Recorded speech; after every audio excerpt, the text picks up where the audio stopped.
I never believed in the supernatural. I considered myself a rational man, a man of logic and reason, someone who trusted what he could see and touch and verify with his own two senses. The world operated according to rules, I told myself, according to principles that science had long established and that humanity had come to understand over centuries of careful observation. Ghosts were stories told to frighten children. Curses were superstitions embraced by those too afraid to accept the randomness of existence. And objects, no matter how old or how strange, were simply objects, incapable of holding anything beyond their material form. That was what I believed. That was the comfortable framework within which I had lived my entire 34 years. And that framework shattered completely on a quiet Saturday afternoon in October, when I attended an estate sale in a small town I had never heard of and purchased an antique mirror that would systematically destroy everything I thought I knew about the nature of reality itself. My name is Daniel Whitmore, and I need to tell you this story before it's too late, before the things I've seen come to pass in their entirety, before the mirror shows me something I cannot bear to witness. I'm recording this because I need someone to understand what happened, to know the truth about what I discovered, and perhaps, if there's any mercy left in whatever governs this universe, to find a way to stop what's coming. But I'm getting ahead of myself. Let me start at the beginning, at the moment when my ordinary life intersected with something ancient and terrible and beyond any human comprehension. I've always had a passion for antiques. There's something deeply satisfying about holding an object that has survived across generations, something that has witnessed history unfold while remaining stubbornly present in a world that constantly changes. My apartment was filled with pieces I had collected over the years: a grandfather clock from the Victorian era, a writing desk that had once belonged to a minor poet whose work had long been forgotten, various trinkets and treasures that spoke to me for reasons I could never fully articulate. My weekends were often spent traveling to estate sales and antique shops, searching for that next discovery, that next piece of history I could bring home and incorporate into my carefully curated collection. It was a hobby that had started in my 20s and had slowly evolved into something approaching an obsession. My friends teased me about it, called me an old soul, joked that I was born in the wrong century. I never minded. There were worse things to be obsessed with than the preservation of beautiful objects. The estate sale that changed everything was advertised in a small notice I almost missed. It was listed in an online forum I frequented, a community of collectors who shared information about upcoming sales and interesting finds. The listing was sparse on details: an estate sale in Ashwood, a town about 2 hours from my apartment, featuring furniture, artwork, and various household items from a private collection spanning several decades. What caught my attention was a single photograph attached to the listing, a picture of an ornate standing mirror with a dark wooden frame carved with intricate designs I couldn't quite make out in the low-resolution image. Something about that mirror called to me.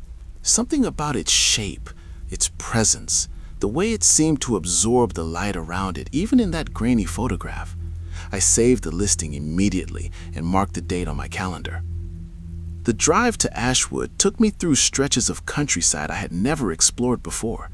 As I left the familiar highways behind and turned onto smaller roads that wound through forests and farmland, I felt a growing sense of unease that I attributed to the unfamiliar surroundings. The trees seemed to press closer to the road the further I traveled, their branches reaching overhead to form a canopy that blocked much of the pale October sunlight. The farms I passed looked abandoned, their fields overgrown and their buildings sagging with age and neglect. I saw no other cars on the road for the final 30 minutes of my journey, and by the time I reached the outskirts of Ashwood, I had begun to question whether the estate sale was even real, or if I had been the victim of some elaborate internet hoax. But Ashwood was real.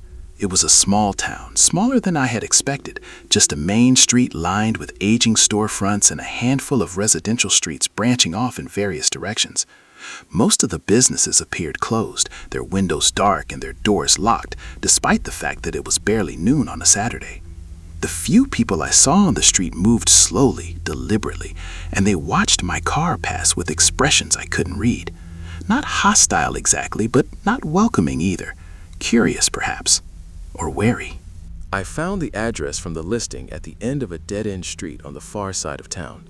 A large Victorian house that had once been beautiful, but had fallen into a state of genteel decay. The paint was peeling from its elaborate trim, and several of the upstairs windows were boarded over, but it still retained a certain dignity, a sense of faded grandeur that appealed to my sensibilities as a collector. There were only 3 other cars parked on the street when I arrived, which surprised me. Estate sales, in my experience, typically drew larger crowds, especially when they promised interesting collections. I wondered if the remote location had discouraged most buyers, or if there was something about this particular sale that kept people away. I pushed the thought aside and approached the house, climbing the creaking porch steps and entering through the front door, which stood open in invitation. The interior of the house was dim, despite the daylight outside, its windows covered with heavy curtains that blocked most of the natural light. What illumination existed came from scattered lamps that cast pools of warm yellow glow throughout the cluttered rooms. The house was filled with objects, far more than the sparse listing had suggested. Furniture was stacked against walls and crowded into corners. Paintings hung in clusters, their frames touching. Books were piled on every available surface, their spines cracked and their pages yellowed with age. It was overwhelming, a lifetime of accumulation compressed into these shadowy rooms, and I found myself moving slowly through the space, trying to take in everything at once while searching for the mirror that had brought me here. An elderly woman sat in a chair near the entrance, watching the few visitors who wandered through the house. She was small and frail, her white hair pulled back in a tight bun, her hands folded in her lap over a dark dress that seemed to belong to another era entirely. When her eyes met, she smiled, but there was something sad in that smile, something that spoke of loss and resignation, and perhaps a trace of something else I couldn't identify. Fear, maybe, or relief. She didn't speak to me, and I didn't approach her, but I felt her gaze following me as I moved deeper into the house, searching room by room for the object of my obsession. I found the mirror in a room at the back of the house, a space that might have once served as a parlor or a study. It stood against the far wall, positioned to catch whatever light filtered through the gap in the curtains covering the single window. And it was magnificent. The photograph had not done it justice. The frame was carved from dark wood, oak perhaps or walnut, and the craftsmanship was extraordinary.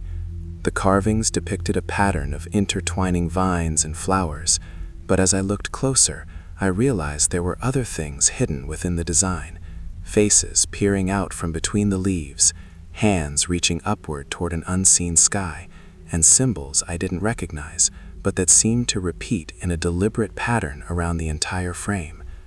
The glass itself was old, slightly warped in the way of antique mirrors, and it gave my reflection a subtle distortion that was strangely flattering, smoothing my features and lending my image an almost ethereal quality.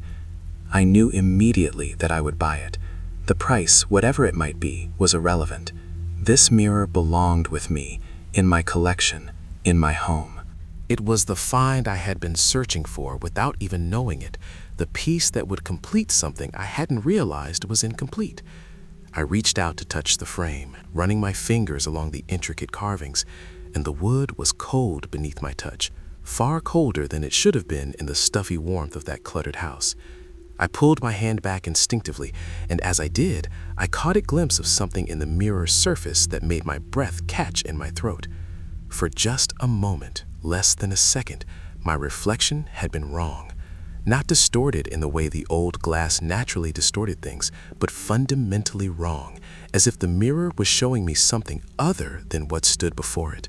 I had seen myself, yes, but I had also seen something behind me, a shadow or a shape or a figure that wasn't there when I turned to look. When I faced the mirror again, there was nothing unusual, just my own face staring back at me with an expression of confusion and the beginnings of unease. I told myself it was a trick of the light, a momentary optical illusion caused by the dim room and the old glass and my own overactive imagination. I told myself that objects were just objects, incapable of showing anything beyond what was actually there. I told myself these things, and I almost believed them. The elderly woman appeared in the doorway behind me, and I saw her reflection in the mirror before I heard her speak. She was watching me with that same sad smile, her hands still folded in front of her as in prayer or supplication. "You found it," she said. Her voice was soft but clear, carrying easily across the room. I wondered who would come for it today. I turned to face her, struck by the strange phrasing of her words. "It's beautiful," I said. "I'd like to purchase it, if it's for sale." She nodded slowly, and the sadness in her smile deepened. "Everything in this house is for sale. Everything must go." Those were her instructions. "Her?" I asked. "My sister," the woman replied. "This was her home, her collection. She passed 3 months ago, and I've been settling her affairs ever since. The mirror was her most prized possession. She spent 50 years with it." She paused, her eyes meeting mine with an intensity that surprised me. 50 years is a long time to carry such a burden. I didn't understand what she meant, and I said so. The woman simply shook her head, that sad smile never wavering. "You'll understand soon enough," she said. "The mirror shows you things, you see. That's what it does. That's what it's always done. My sister thought she could use that knowledge to help people, to prevent tragedies, to save lives. And sometimes she did. But the things you see, they change you. They break something inside you, piece by piece, until there's nothing left but the waiting for the final vision, the one you can't prevent, the one you've been dreading since you first understood what the mirror really is." I stared at her, uncertain whether she was senile or simply eccentric, whether her words were the ramblings of an aging mind or something more significant that I was failing to grasp. "I don't understand," I said again. "The mirror shows you the future," she said, her voice dropping to almost a whisper. "Not your future, not at first. It shows you what's coming for the people around you, the people you love, the strangers you pass on the street. It shows you deaths and disasters and moments of terrible violence, and you have to decide every single time whether to act on what you've seen or to let it happen, whether to carry the weight of that knowledge or to push it aside and pretend you never saw it at all. My sister chose to act, always. She saved dozens of lives over the years, maybe hundreds, but the cost." She trailed off, her eyes growing distant with memory. "The cost was everything she was." I should have walked away then. I should have thanked her for her time and left that house and driven back to my comfortable apartment and forgotten about the mirror entirely. That would have been the rational thing to do, the logical response to an elderly woman spouting nonsense about supernatural objects and visions of the future. But I didn't walk away. I couldn't. The mirror had already claimed me in some way I didn't understand, had already sunk its hooks into my consciousness and refused to let go. I told myself I didn't believe her, that her words were nothing more than a grieving sister's attempt to mythologize her sibling's life, to imbue an ordinary object with extraordinary meaning. I told myself that objects were just objects. And then I asked her how much she wanted for the mirror. She named a price that was surprisingly low, almost insultingly low for a piece of such obvious quality and craftsmanship. I agreed immediately, and something flickered across her face that might have been disappointment or relief or some combination of both. She helped me arrange for the mirror to be transported to my apartment, providing the name of a local moving company that could handle the job later that afternoon. As I prepared to leave, she caught my arm with a grip that was stronger than her frail appearance suggested. "There are rules," she said urgently. "My sister left instructions, things she learned over 50 years of living with that mirror. You need to know them." I waited, and she continued. "Never look in the mirror after midnight. Never look in it when you're alone in complete darkness. If you see something, you have 3 days to change it, no more. And never, under any circumstances, try to see your own future. The mirror will show you if you ask, but what you see will destroy you. My sister asked once, at the very end. She couldn't stop herself, and what she saw made her stop eating, stop sleeping, stop living. She was gone within a week. I thanked her for her concern, not knowing what else to say, not believing, but not entirely disbelieving either. She released my arm and stepped back, and I saw tears forming in her eyes. "You seem like a kind person," she said. "I'm sorry it chose you. I'm sorry for everything that's coming." The mirror arrived at my apartment late that afternoon, delivered by 2 silent men who carried it up 3 flights of stairs and positioned it in my bedroom, according to my instructions. When they left, I stood before it for a long time, studying my reflection, searching for anything unusual in the old glass.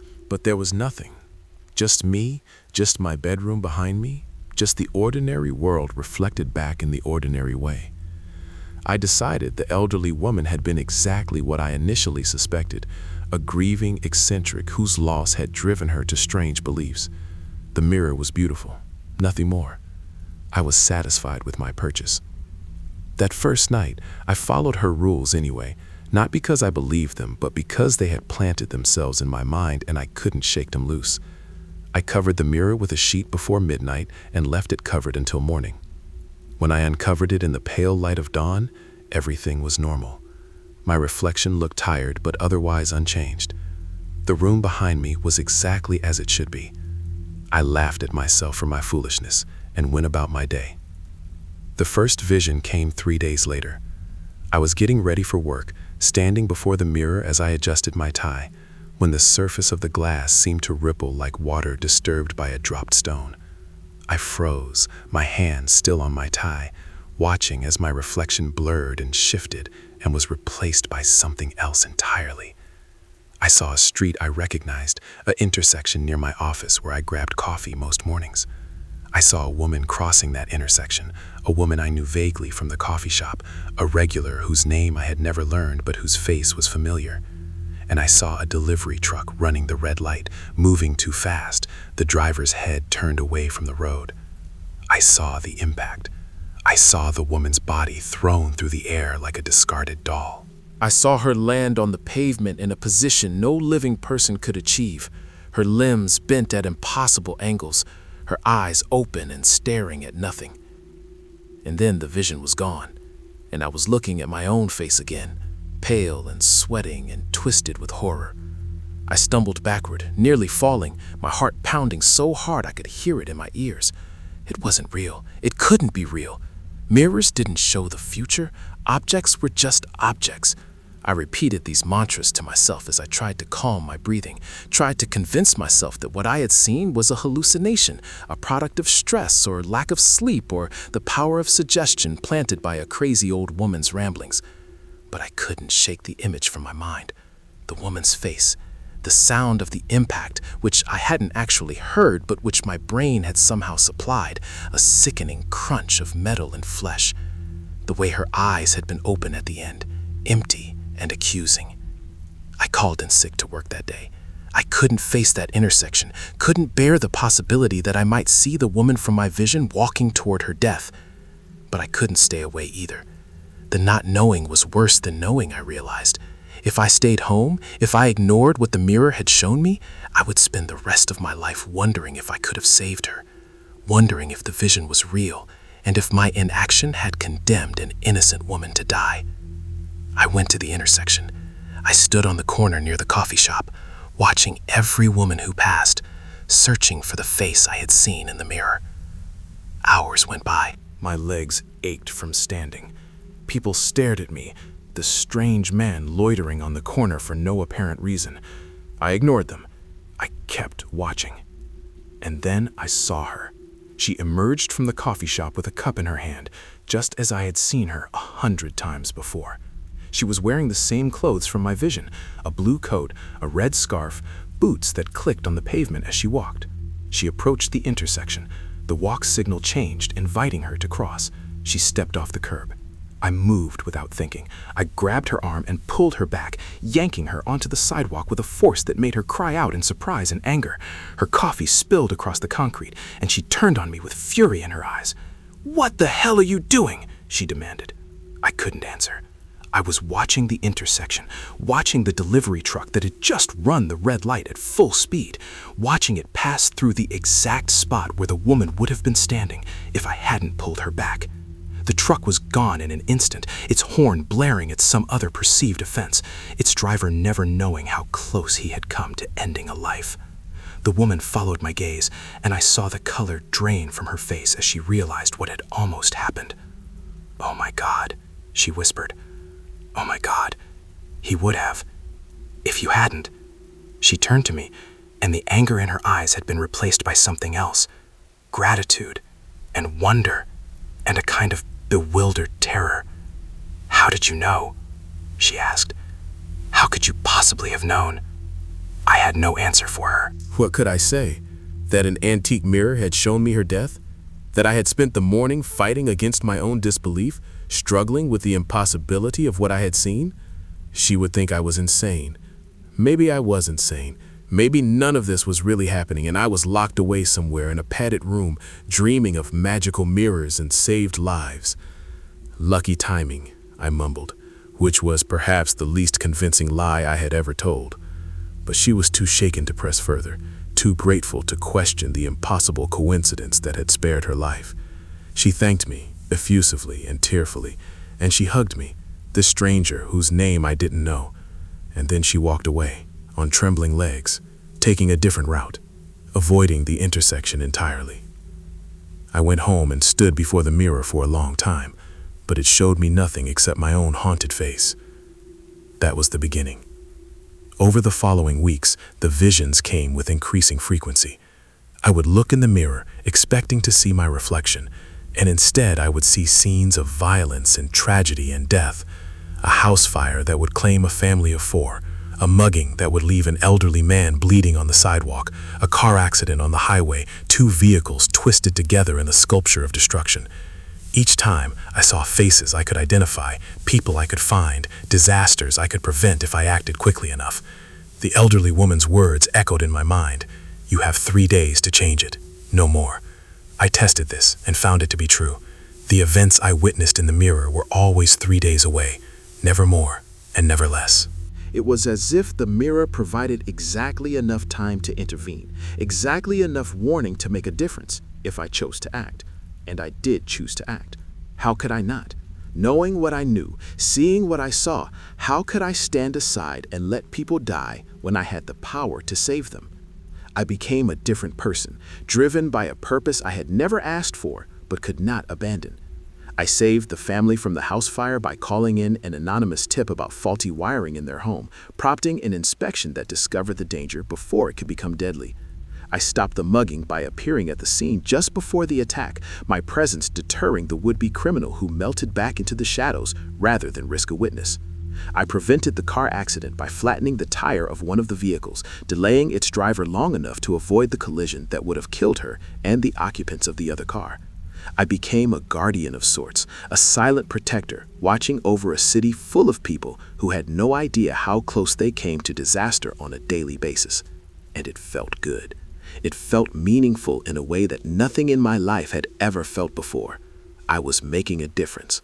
I was saving lives. The mirror had given me a gift, I told myself. A terrible gift, but a gift nonetheless. I was grateful for it.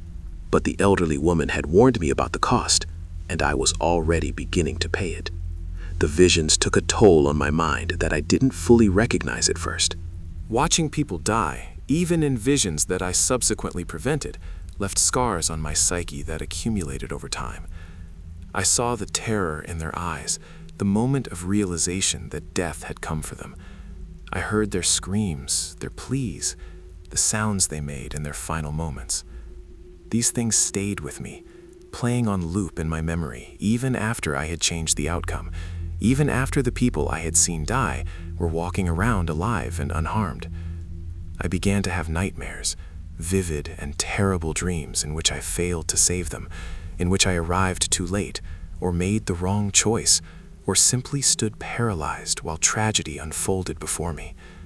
I woke from these dreams drenched in sweat, my heart racing, my hands shaking, and I would go to the mirror and stare at it, waiting for the next vision, dreading it and craving it in equal measure.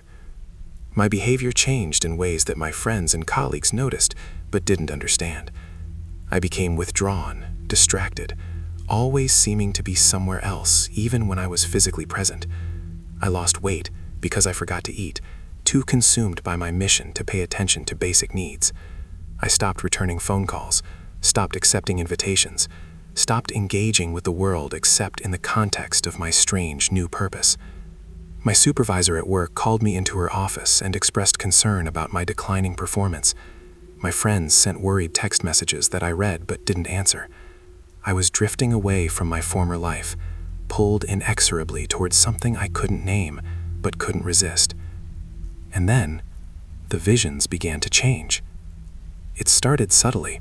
I would see a disaster in the mirror, some terrible event that was coming in 3 days, and I would intervene, as I always did. But afterward, looking in the mirror again, I would see the consequences of my intervention, rippling outward in ways I hadn't anticipated. The family I saved from the house fire, the father lost his job 3 months later, and in his desperation he turned to crime, and someone died during a robbery he committed. The mugging I prevented, the would-be criminal, thwarted in his attempt, chose a different victim the following week, someone I hadn't seen, someone I couldn't save. The car accident I stopped, one of the drivers I saved went on to cause a different accident, a worse accident, and more people died than would have died in the original collision. I was not preventing tragedy, I was merely reshaping it, moving it around, playing a cosmic game of whack-a-mole, in which every success spawned new failures. The mirror showed me this truth mercilessly, displayed the full scope of my hubris and its consequences. I had thought I was a hero, a savior, a force for good in a world that desperately needed one. But I was just a man with imperfect knowledge, making imperfect decisions, each one generating new ripples of cause and effect that spread far beyond my ability to control or even comprehend. The realization nearly broke me. I stopped looking in the mirror for a week, then 2 weeks, covering it with a sheet and trying to pretend it didn't exist. But the visions came anyway, seeping into my dreams, showing me all the deaths I was failing to prevent by my inaction.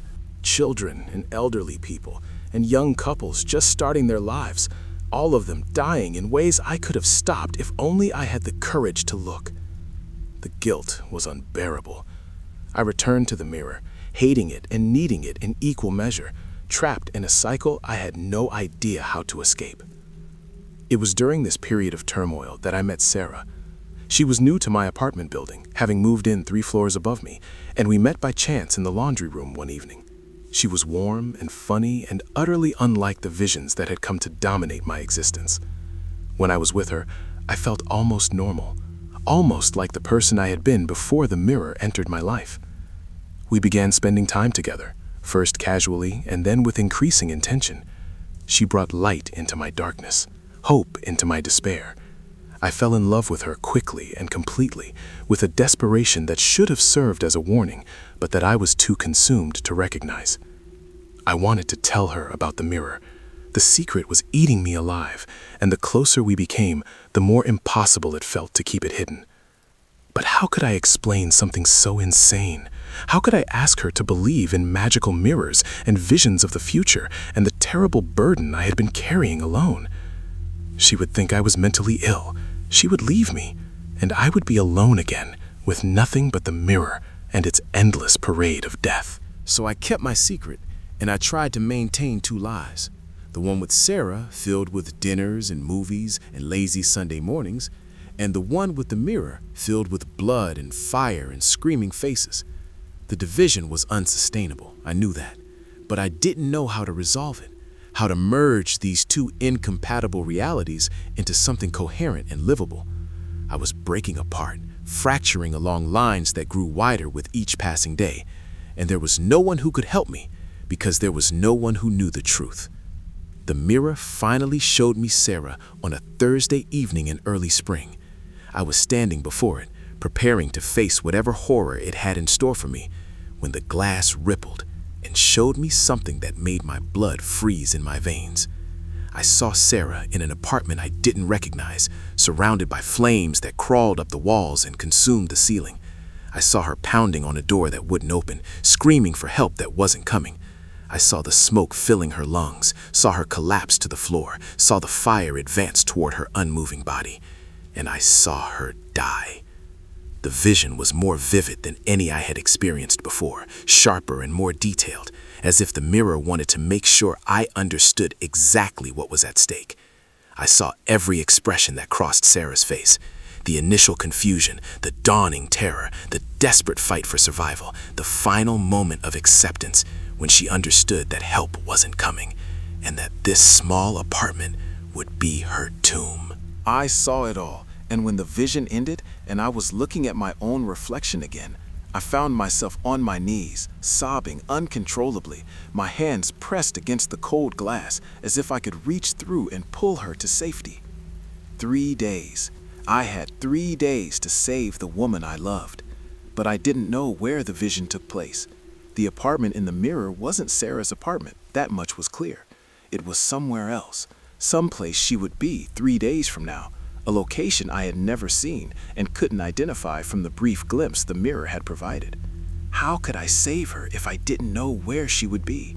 How could I prevent a tragedy when I lacked the most basic information needed to intervene?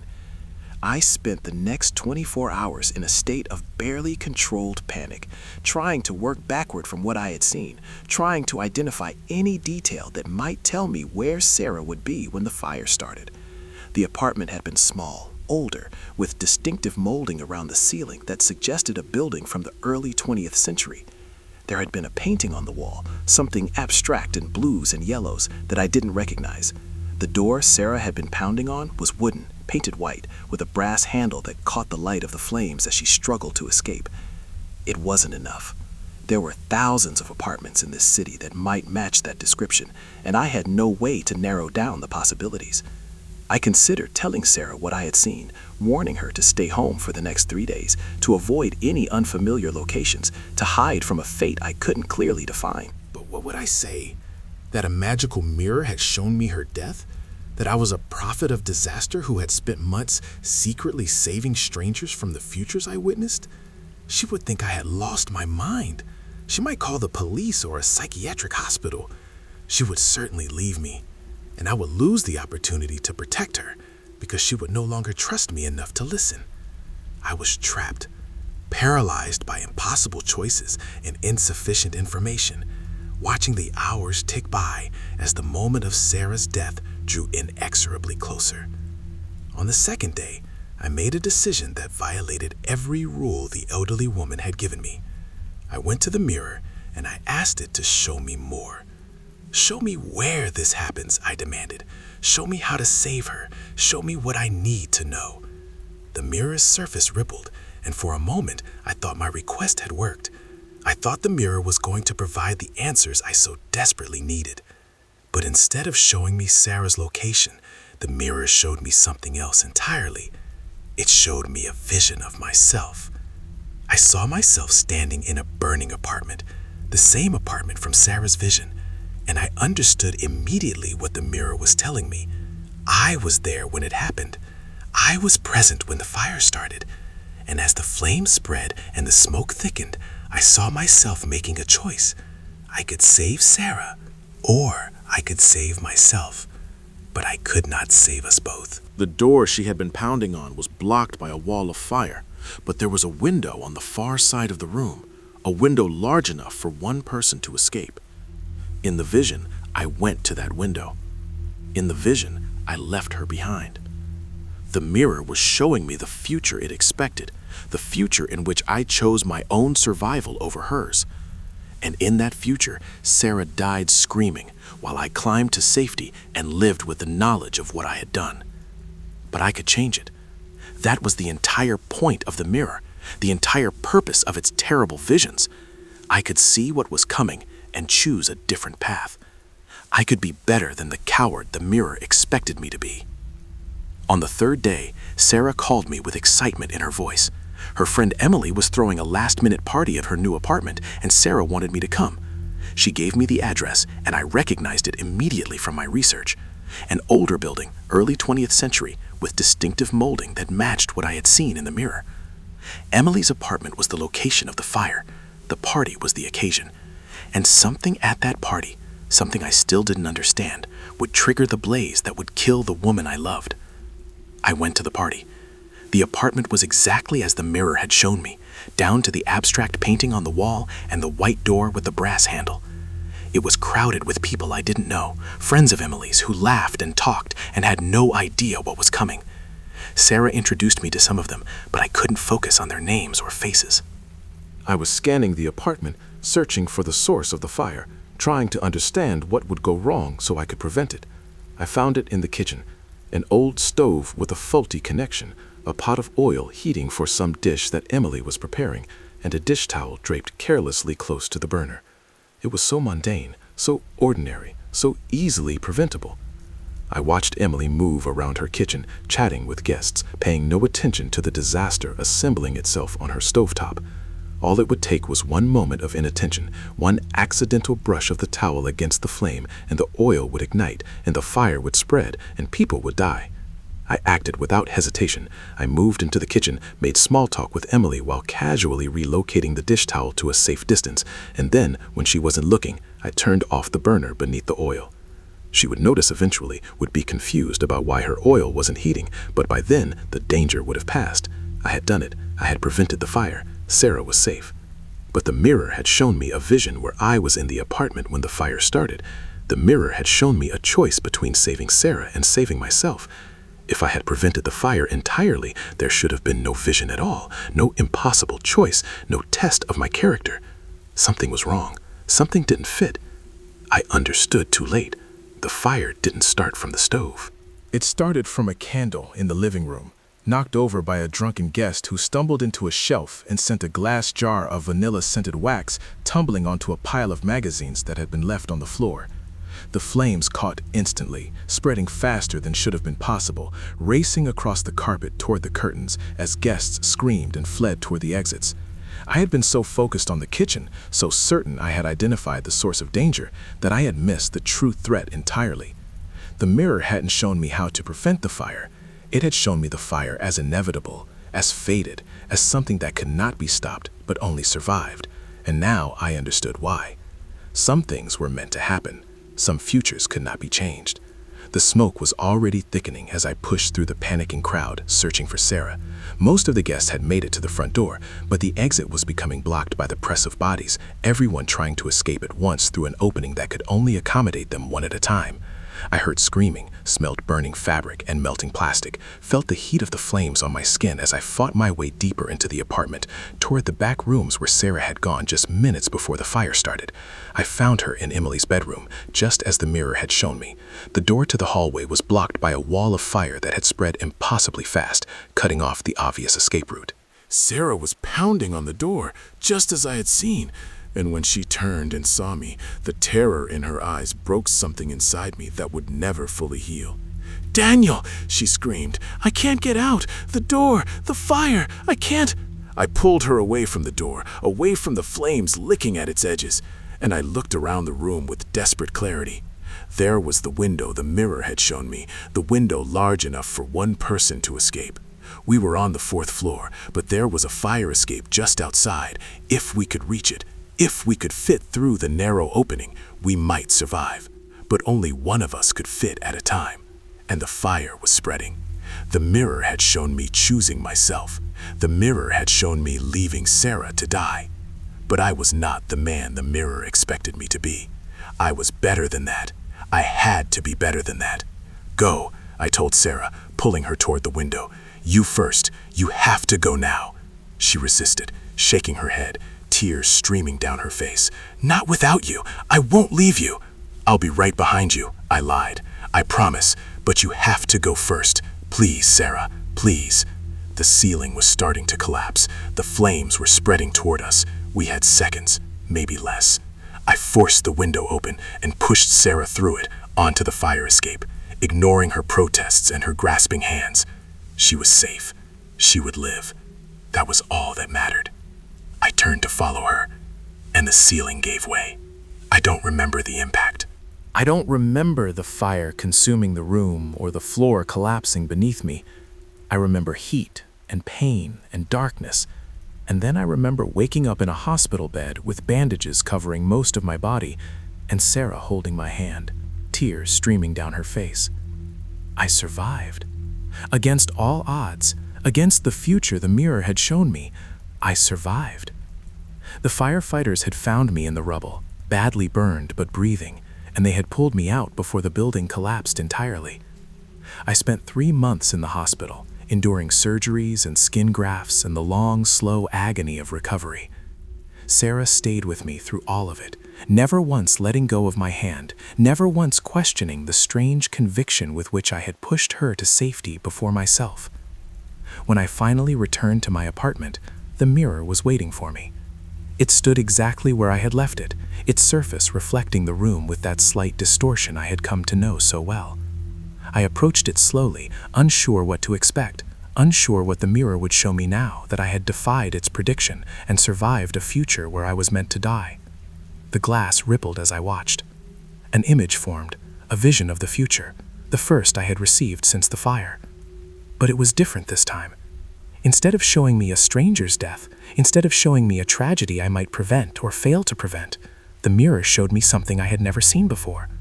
It showed me myself, years from now, standing in this same room, looking into this same mirror. I was older, gray-haired and lined with age, but I was alive. And beside me, reflected in the old glass, was Sarah, still holding my hand, still by my side. Decades of life together, written in the comfortable way we stood, the easy intimacy of a love that had endured. The mirror was showing me my future, not my death, not my failure, but my life.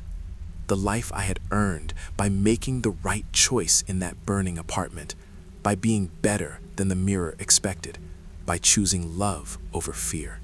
But even as I felt hope blooming in my chest for the first time in months, the vision shifted.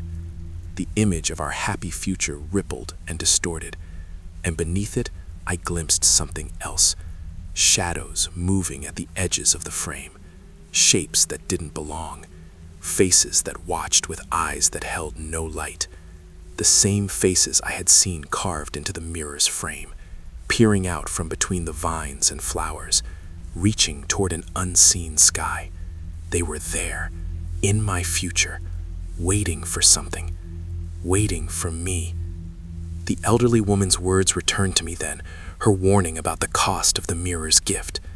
My sister thought she could use that knowledge to help people, but the things you see, they change you. They break something inside you. I understood now. The mirror hadn't just shown me visions. It had bound me to something, connected me to a force I didn't understand and couldn't escape. By using its power, by looking into its depths and accepting what it showed me, I had become part of its story, another link in a chain that stretched back decades, or centuries, or perhaps even longer. The elderly woman's sister had carried this burden for 50 years. Before her, someone else had carried it. And now it was my turn. But I was not alone anymore. I had Sarah. I had a future worth fighting for. And I had a choice that the mirror couldn't take away from me. The choice to be better, to be braver, to be more than what the easy path demanded. I reached up and grabbed the sheet that had been discarded on the floor during my long absence. I threw it over the mirror, covering its surface, blocking its visions, and I made a decision. I would not be ruled by what I might see. I would not be enslaved by knowledge of futures that might or might not come to pass. I would live my life in the present with the woman I loved, making choices based on hope rather than fear. The mirror could show me deaths and disasters and the endless parade of human tragedy, but it could not force me to look. It could not compel me to act. It could not break me unless I let it, and I would not let it. But even as I made this resolution, I knew it was not that simple. The mirror was part of me now, woven into the fabric of my consciousness, impossible to fully ignore or escape. Some nights I would wake from dreams of fire and screaming and find myself standing before the covered mirror without any memory of how I had gotten there. Some days I would catch glimpses in other reflective surfaces, in windows and puddles and the screens of phones, of things that hadn't happened yet but were coming, always coming. The mirror had opened a door inside me that could never be fully closed, and through that door, vision seeped into my waking life, uninvited and uncontrollable. I told Sarah everything.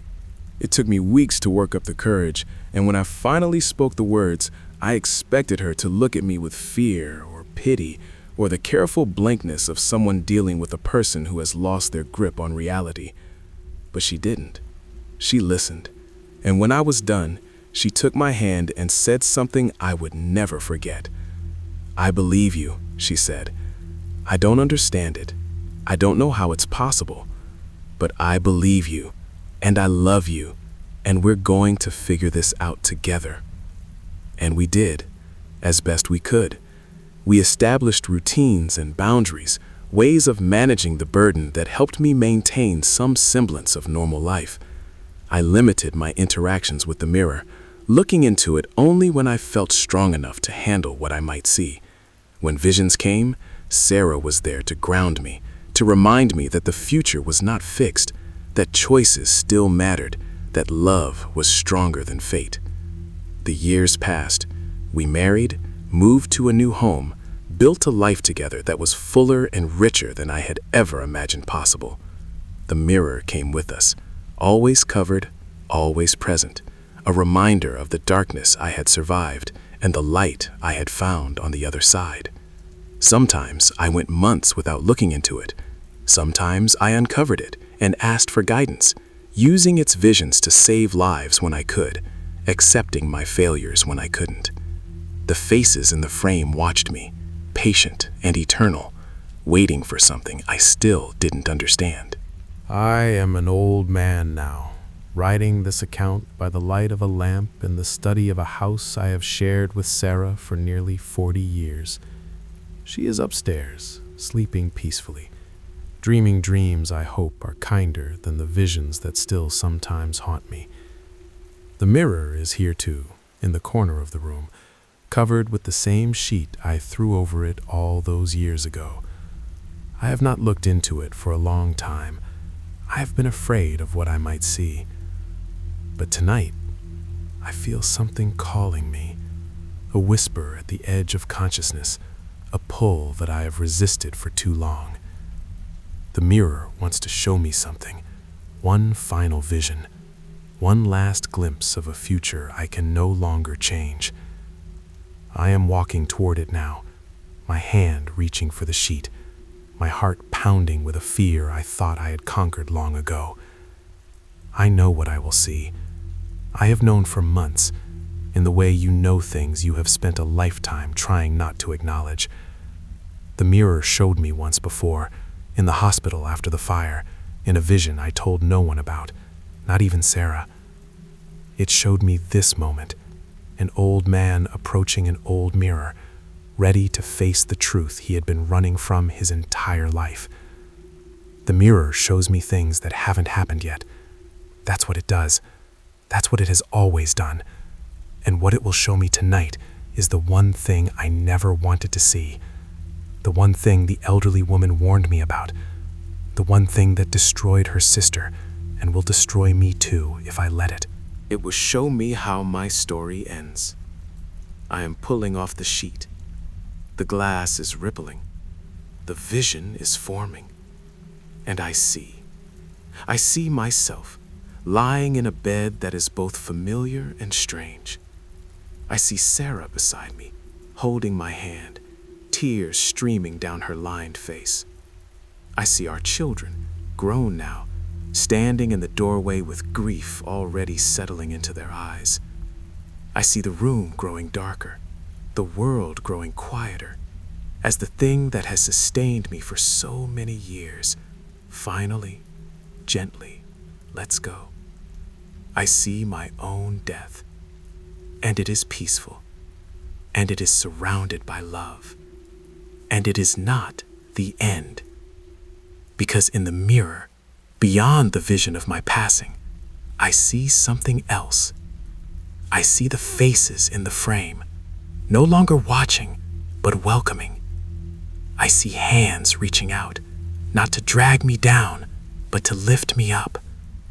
I see a light that holds no shadows, And within that light, I see everyone I ever saved, everyone I ever loved, everyone whose life was touched by the choices I made and the prices I paid. And I understand, finally, what the mirror really is. It is not a curse. It is not a burden. It is a door between what is and what comes after, between the world of the living and the place that waits beyond. The sister who owned it before me passed through that door when her time came, and the owner before her, and all the others stretching back through centuries of guardianship and sacrifice. They are waiting for me now, on the other side of the glass, ready to welcome me home. I am not afraid anymore. Sarah is waking up.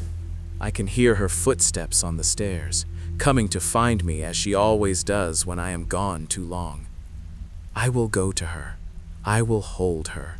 I will tell her that everything is going to be all right, that the future holds nothing to fear, that the end of my story is also the beginning of something beautiful and eternal.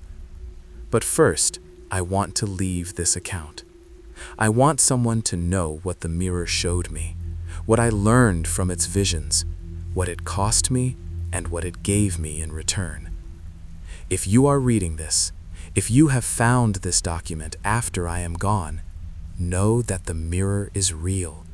Know that the future can be seen. And know that in the end, the choices we make are what define us, not the fates that await us. I bought a mirror from an estate sale, and it showed me things that hadn't happened yet.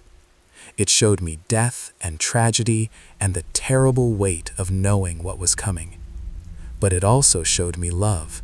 It showed me hope. It showed me a life worth living, even when that life was marked by visions of its own ending. And in the end, that was enough. That was more than enough. The glass is still now.